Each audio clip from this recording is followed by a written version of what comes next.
السلام عليكم عملائنا ومتابعينا، يا رب تكونوا بخير وفي أفضل حال. معكم مهندسة سارة من فريق الدعم الفني والإرشاد الحقلي لشركة المتحدون الدوليون للأدوية البيطرية. هنقل لحضراتكم تجربة حقلية جديدة باستخدام البرنامج الأورجانيك عائلة البيفاكتور والعلف السائل، وهنشوف ازاي قدرنا ان احنا نتغلب على كل المشاكل اللي واجهتنا في الدورة باستخدام البرنامج.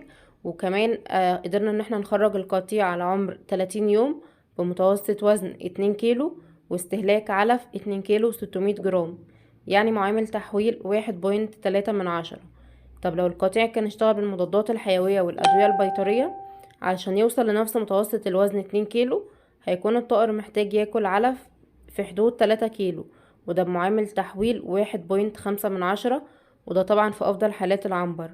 وكده يكون البرنامج الأورجانيك عائلة البيفاكتور والعلف السائل قدروا ان هم يوفروا للطائر الواحد في حدود 400 جرام من استهلاك العلف التراكمي خلال الدورة، غير التوفير في ايام مدة التربية اللي هو توفير 5 ايام من مدة التربية. وهسيب حضراتكم مع الفيديو ورأي المربي. السلام عليكم. احنا صراحة اول مرة نربي فراخ اورجانيك، تمام، وبسم الله ما شاء الله النهاردة نهاية اليوم ال30. ناخد لقطة كده بالاوزان.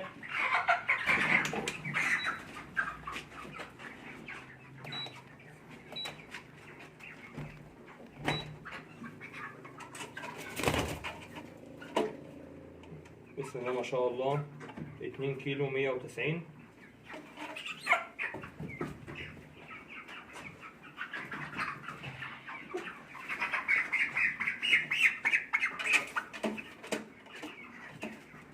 كيلو 930.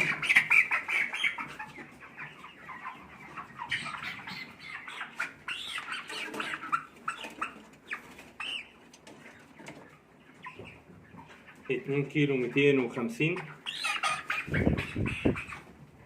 الحمد لله احنا ربينا في وقت كان صعب جدا، كان اخر الشتاء، تمام، وطبعا كان في مشكله كبيره في معظم القطعان بسبب مشاكل الامهات وبسبب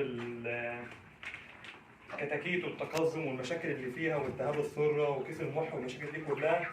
اول مره بصراحه ما نحسش باي حاجه من الحاجات دي كلها بفضل ربنا ومتابعه الباشمهندسه ساره، ربنا يكرمها. ما خدش عنها باي معلومه، في اي وقت بنكلمها بترد علينا، والحمد لله استهلاك العلف قليل بالمقارنه بالتربيه اللي قبل كده، تمام.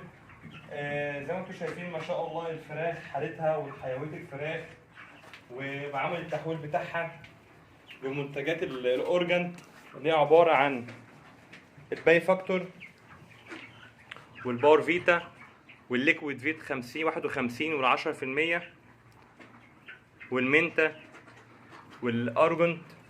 وزي ما انتم شايفين ما شاء الله الفراخ وحالة الفراخ دي ما شاء الله الله اكبر 30، وهنبدأ نطلع فيها وان شاء الله بكرة في البيع بتاعها ان شاء الله.